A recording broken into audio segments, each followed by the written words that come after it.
Beloved, the Bible says in Isaiah chapter 6, verse 8, it says, "Then I heard the voice of the Lord saying, whom shall I send? And who will go for us? And I said, here I am, send me." My beloved, hear me good today. Thinking, planning, and preparing are all well and good. But none of those things will actually fulfill the purpose for which you were made. In order for you to fulfill that purpose, you have to act. God doesn't instruct us to overthink everything to death. He instructs us to obey, to hear his will, to hear his call, and accept his instructions and get to work. He doesn't want you to reason it out. I don't mean it's bad to reason it out, but don't leave it there. Don't take too long on reasoning these things out. You see, in the parable of the two sons, in Matthew chapter 21, from verse 28 to 32, a father told each of his two sons to go work in his vineyard that day. Do you remember that story? The first son at first refused to work, but then he later changed his mind. Then did exactly as his father asked, what his father asked of him. Now, the second son, butter couldn't melt in his mouth. He promised to go, but then he never went, and he never did the work he committed to doing. So Jesus asked the crowd, which of the two did what his father wanted? The first son or the second? The answer, of course, was the first son, who had refused first. So the second son said all the right things. Oh, yes, Dad, yes, I'll run now. But he never acted. Thinking about your purpose and making plans don't count. When God calls us, he expects action. You'll always be able to find a good excuse, of course, not to act, or not to act when you should have acted. After all, life is busy. Life is complicated. And there will always be a lot of demands on your time. But beloved, it's up to you to choose. To keep up with the demands and expectations of society, or to obediently say yes to God. Say yes to God. You have to make that choice. Keep up with the demands and expectations of society, or obediently say yes to God. So even if, like the first son, you have said no to your purpose time and time again, it's not too late to change your mind and go to do what your father has asked of you. You see, in the second letter of Timothy, chapter 1, verse 9, we read, he has saved us and called us to a holy life, not because of anything we of ourselves have done, but no, because of his own purpose and grace. Remember this, beloved, remember this. God called you to a holy, purposeful life with him, so that you may fulfill his greater plan and purpose. There is nothing you could have done or not done to earn such a distinction. It was given to you because of his grace and his love for you. That is huge, my beloved. That's huge. God, in other words, God is trusting you to do something for him. God is trusting you to do something to further his plans, to bring glory to his kingdom. That should make you dance, not because he needs the help, no, but because he wants to do it with you. Can you think of a bigger honor to be needed by God? Even if you feel unprepared or scared or even uncertain, it's time to accept that trust and step into the purpose that he has. For he will not ask you to do something he has not equipped you for, or he is not prepared to equip you for.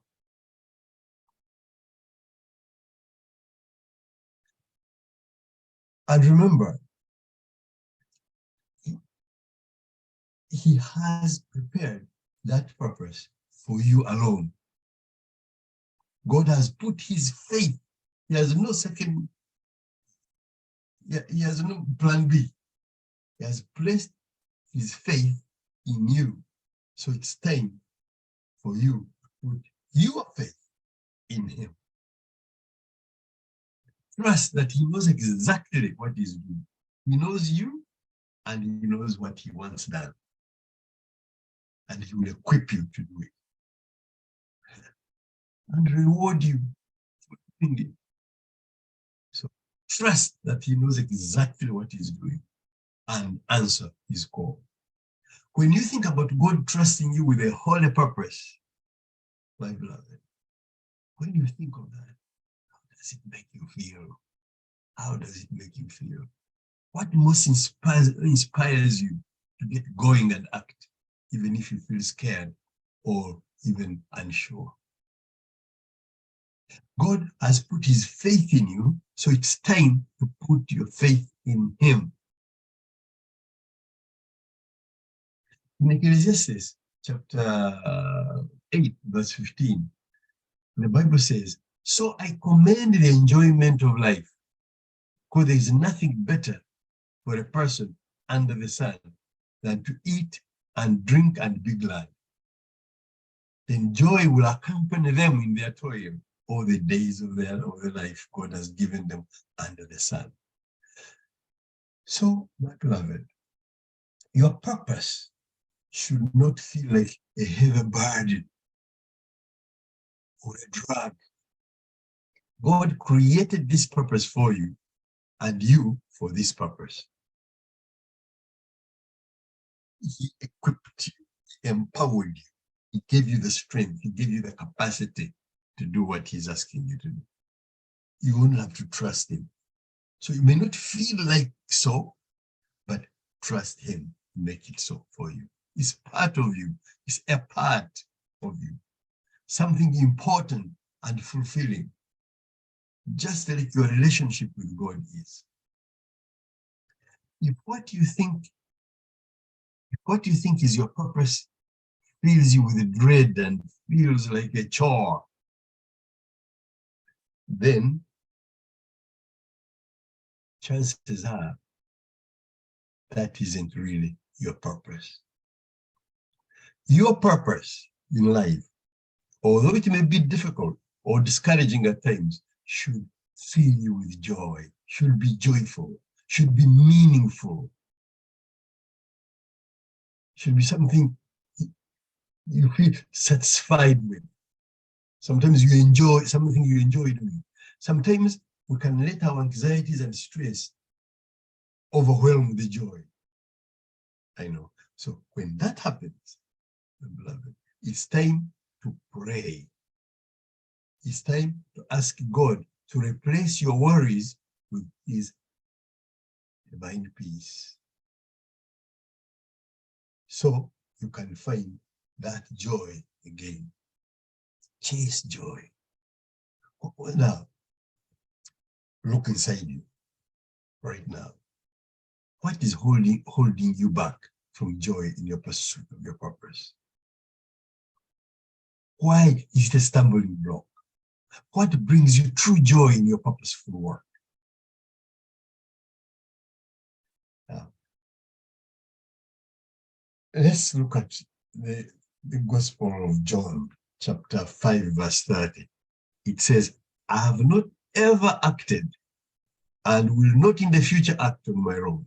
I listen to the directions of the one who sent me and act on these divine instructions. For this reason, my judgment is always fair and never self-serving. I'm committed to pursuing God's agenda and not my own. That is John chapter 5, verse 30. Now, there will always be times when things don't go according to plan. There'll always be that. No matter how long you have spent on the plans or how airtight they seem, foolproof, gone over them again and again, cannot control everything. Accept that. So pursuing your purpose in the face of obstacles and detours will require you to be flexible. It will require you to be creative. And most importantly, it will require you to be a prayer warrior. When it's time to change your plans, the best counsel you can receive is God's, not man's, God's. Pray, pray, pray. You see, as you pray, pray changes you. It makes you get aligned with God's purposes. Pray about your purpose every day. Keep God looped in about what you are learning. Get his advice for overcoming the obstacles you encounter. And celebrate your success with him. Whatever you do, my beloved, whatever you do, keep talking to God and keep listening. He will never, never steer you wrong. He will never point you to a wrong direction. He will always get you to the right direction. Now, I close. I stop here. Do you share everything with God? Or do you only come to him when you have a problem?